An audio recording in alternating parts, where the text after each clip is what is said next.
안녕하세요. 아이언페이스입니다. 이제 드디어 2022년의 마지막 한 달 12월을 맞이하였습니다. 모두 건강하게 마무리하시기를 바라겠습니다. 암호화폐를 둘러싼 많은 이슈들이 끊임없이 발생하고 있고 2022년만큼 암호화폐 관련 이슈들이 전 세계를 크게 흔들었던 사례는 아마 그동안 없었을 것이라고 생각이 됩니다. 수많은 시행착오와 함께 우여곡절을 겪으면서도 여전히 암호화폐의 시계는 계속 채택을 향해서 달려가고 있고 우리가 생각하고 있는 시간보다 훨씬 빠르게 기존 경제와 접목하면서 세계 경제는 디지털화와 유비쿼터스를 경험하게 될 것입니다. 가장 중요한 변곡점에 있는 메인 이슈가 바로 웹3이며 파이 네트워크도 미래의 메인 플랫폼이 되고자 여전히 진화하고 있고 수많은 이슈들과 부딪히면서 변곡점을 만들어 나가고 있다고 생각하고 있습니다. 오늘은 11월을 정리하고 12월을 맞이하면서 현재 파이 네트워크가 어떤 환경에 서 있는지에 대해서 다시 한번 이야기해보고 향후 어떻게 기존 미디어와 세계 경제 시스템에서 그 생존력을 발휘하게 될지에 대해서도 저의 생각을 공유하고자 합니다. 현재 파이를 채굴하는 데 있어서 만약 파이오니어들이 그들이 원하는 결론, 즉 오픈 메인넷 시기와 가격만을 바라본다면 아마 매우 힘든 시간이 될 것이라고 생각하고 있고 이제 파이 네트워크는 잘 만들어진 절반의 성공과 파이의 성공을 원하는 강력한 커뮤니티의 존재를 통해서 이제 더 큰 성공의 다음 단계, 즉 기존 경제와 기존 블록체인 시스템들과의 상호 교환 시스템을 제대로 구성하면서 오픈 메인넷을 준비해야 할 것입니다. 오늘 컨텐츠를 통해서 저는 파이코어 팀이 현재 갖고 있는 기술력보다 채굴자의 인적 네트워크가 더 중요하다는 것을 함께 공유하고자 합니다.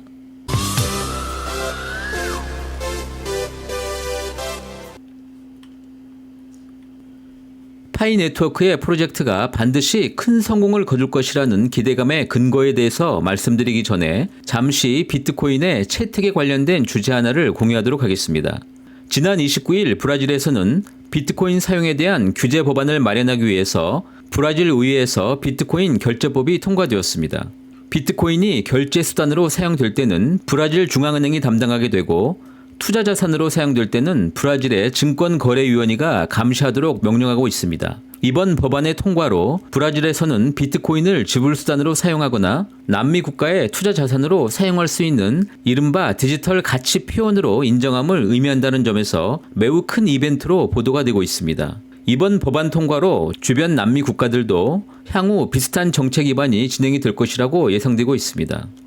브라질은 이번 법안을 통해서 비트코인 서비스 거래소의 설립과 운영을 엄격히 규제하고 대신 제3자를 대신하여서 암호화폐의 거래와 이전, 보관, 그리고 관리 혹은 판매 제공업체로 거래소를 조금 좁은 범위로 정의하고 있고 특정 거래소들은 고객이 소유한 자본과 그들의 자산을 명시적으로 분리하도록 요구하면서 이번 FTX와 같은 유동성 사태를 사전에 차단하는 장치를 마련하기도 하였습니다. 결국 암호화폐에 대해서 정부의 규제 법안이란 암호화폐의 사용을 합법화하면서 다양한 산업 분야에서의 빠른 채택을 진행하게 될 것입니다. 최근 파이 블록체인에 상당히 호의적인 뉴스 하나가 발생하였습니다. 바로 바이낸스 스마트 체인상의 디파이와 NFT를 전문 취재하는 디지털 미디어 컨텐츠 그룹인 BSC 뉴스가 파이 네트워크에 대해서 대대적으로 미디어 홍보 대열에 참가한 것입니다. 지난 11월 13일 최초 파이 네트워크의 메인넷 시점에 대한 기사를 시작하면서 당시 파이 창업자 판 박사의 스탠포드대 박사과정 학생들에 대한 경력관리 강연에서 나온 내용을 언급하면서 파이를 소개하고 있습니다.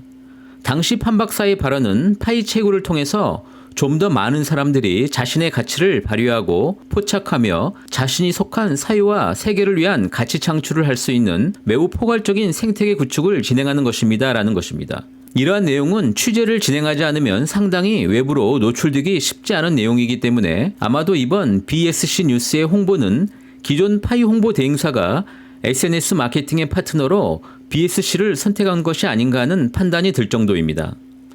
BSC 뉴스는 지난 2020년도에 설립되었고 바이낸스 스마트 체인 기반 위에서 진행이 되고 있는 디파이와 NFT 그리고 최근에는 웹3 중심의 컨텐츠를 전달하는 컨텐츠 생성 미디어 전문 기업입니다. 현재 트위터는 약 63만 팔로워를 기록 중이며 대부분의 바이낸스 사용자들이나 디파이 전문 채널 사용자들이므로 파이 블록체인이 향후에 크로스 체인화 되는데 매우 큰 기여를 할 것이라고 생각합니다. 특히 BSC 뉴스의 공동 창업자인 벤 안테스는 지난 26일 본인이 직접 파이 채굴에 참여하겠다고 선언하면서 파이 채굴자들의 많은 지지를 받기도 하였습니다.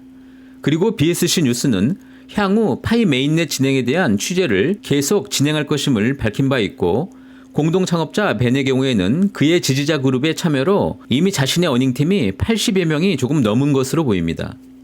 벤 안테스는 디파이 전문가답게 파이 블록체인에 대해서 다음 세 가지 질문을 통해서 외부 전문가들이 평가하는 블록체인, 특히 레이어 1에 대한 평가 기준을 제시하고 있습니다. 첫 번째, 메인넷이 현재 모든 디파이 시스템의 기준이 되고 있는 이더리움 가상머신, 즉 EVM과 크로스체인 호환이 됩니까? 라고 하는 질문입니다. 금주에 솔라나 역시 메인넷 지갑인 퀀텀이 이더리움의 EVM을 지원한다고 밝혔습니다. 파이도 당연히 레이어 2 지원 블록체인을 통해서 파이 지갑이 EVM을 지원하고 이더리움 기반에서도 작동하게 될 것이라고 생각합니다. 두 번째, 유저 마이닝 시스템은 메인넷에서 계속됩니까? 라고 하는 질문입니다.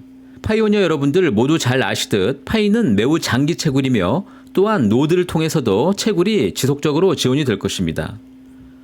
마지막으로 디파이와 NFT 그리고 웹3가 메인넷에 있습니까? 라고 하는 질문입니다. 파이는 이미 웹3 기반 스마트 계약을 통해서 스마트 머니를 추가한다고 하는 점을 이미 창업자들이 밝힌 바 있습니다. 오픈 메인넷을 준비하면서 당연히 기본적으로 파이는 스마트 계약을 가동시키게 될 것입니다. 향후 파이오니어 여러분들도 위 세 가지 질문을 통해서 파이의 발전 과정을 체크해 보시기를 바라겠습니다. 셀리브리티라고 하기에는 좀 힘들 수도 있지만 BSC 뉴스처럼 기존의 파이를 전혀 다루지 않았던 이종 블록체인과의 교류는 파이 네트워크에 있어서는 새로운 사용자들을 영입하고 새로운 거래의 증가를 만들게 되므로 매우 의미 있는 일이 될 것입니다. 현재까지 파이 채굴자 중 유명한 인사로는 145만 명의 시청자를 갖고 있는 유튜버 빗보이로 잘 알려진 벤 암스트롱이 있습니다. 그는 최근에도 파이 메인넷 시기를 물어보기도 하였습니다. 그 위에 60만 명의 트위터 팔로워를 가진 IBCIG 등이 있습니다. BSC 뉴스가 연일 파이 네트워크에 대해서 집중 보도를 계속 진행하고 있습니다. 오늘은 파이 네트워크가 진행하는 해커톤 프로젝트를 소개하면서 5가지 정도를 그들이 눈여겨보고 있는 듯 합니다. 해당 프로젝트에는 당연히 해커톤 수상작인 파이 워크포스풀과 파이 케어 그리고 파이 체인몰을 소개하고 있습니다. 많은 파이오니어들이 기대하고 계시는 파이 투고와 해커톤 프로젝트는 아니지만 이례적으로 파이 브릿지를 소개하고 있습니다. 아마도 파이 브릿지가 바이낸스 BNB 기반의 디파이를 파이와 연결하는 수단이기 때문인 것으로 생각이 됩니다. 최근에 크게 업데이트를 전달하지 못했던 여행 앱인 파이투고가 오는 12월 7일 파이 메인넷에 업데이트 출시를 예고하고 있습니다.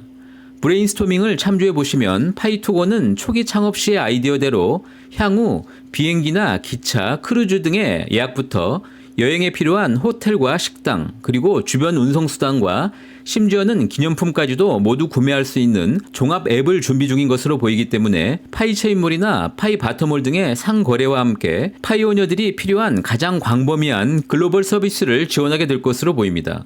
브레인스톰을 통해서 살펴보면 파이투고는 향후 트위터와 같은 종합적인 여행 관련 SNS 형태로 발전하게 될 것으로 보입니다. 파이 창업자 역시 파이 네트워크를 네트워크 자체라고 평가하는 것처럼 향후 모든 파이의 서비스 앱들은 바로 파이투고처럼 해당 서비스를 이용하고자 하는 거대 사용자들을 하나로 결합시킬 수 있는 SNS 기능이 가장 큰 핵심이 될 수도 있다고 생각이 됩니다. 이렇게 오랜만에 외부자들이 향후 파이가 성공하기 위해서 꼭 필요한 기능을 살펴본 데 이어서 이제는 내부자들이 평가하는 파이의 경쟁력에 대해서도 잠시 여러분과 공유하고자 합니다. 지난 11월 초 파이코어 팀은 파이의 폐쇄 메인넷은 오픈 메인넷으로 가기 위해서 매우 많은 이점을 갖고 있다고 언급하고 있습니다. 이에 대해서 2022년 초반까지 파이코어 팀의 멤버로서 파이 커뮤니티의 관리 담당자였던 저스틴 우는 다음과 같이 그의 생각을 가감없이 이야기하고 있습니다.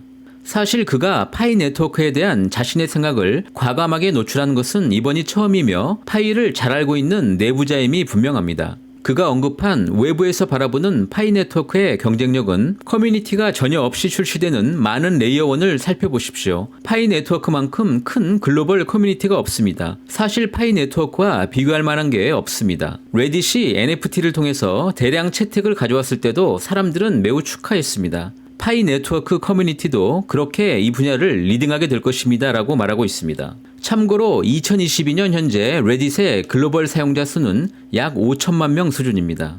저스틴 우는 좀 더 현실적인 주제를 이어나가고 있습니다. 레이어1 블록체인 중에서 벤처캐피탈과 초기 많은 펌프 ICO 라운드의 투자자들에 의해서 가격이 폭발하게 되었던 솔라나와 같은 다른 레이어1을 살펴보았습니다. 파이 네트워크는 솔라나처럼 ICO를 전혀 진행하지 않았습니다. 바로 유기적으로 현재 건축되고 있는 것입니다. 한 개인과 그룹 그리고 회사만으로는 넘어설 수 없는 것, 바로 파이 네트워크는 글로벌 그 자체입니다 라고 말하고 있습니다. 즉 현재 매우 유망한 레이어1 블록체인조차도 엄청난 자본과 ICO를 통한 소위 시장에서 띄우기 작업의 결과일 뿐이지 파이 네트워크만큼 안정적으로 글로벌 네트워크를 쌓아가면서 성장하고 있는 블록체인은 없으며, 또 이러한 커뮤니티가 없는 네트워크 기반은 장기적인 성장에 매우 취약하다는 것을 내부자이자 외부자인 저스틴 우가 더 실감하고 있다는 것입니다. 솔라나의 경우에는 현재 매일 액티브 유저는 3,200만 명에서 3,700만 명 정도로 추산이 됩니다. 그러나 솔라나 블록체인의 그 미래 가치를 보고 스테이킹을 진행하고 있는 장기 유저 지갑을 제외하고는 모두 상장 거래소에서 투자 혹은 투기를 기반으로 한 움직임이라고 본다면 실제 실용적인 유저 기반을 만든다는 것이 얼마나 힘든 것인지, 그리고 반대로 파이 네트워크가 실제 상장 거래소에서 존재한다면 아마도 하루 수십억 건 이상의 거래가 진행이 될 수 있음을 의미하는 것이기 때문에 실제 파이의 경쟁력은 파이오니어 여러분들이 생각하는 것보다 훨씬 더 강력할 수 있다는 점을 말씀드리고자 합니다.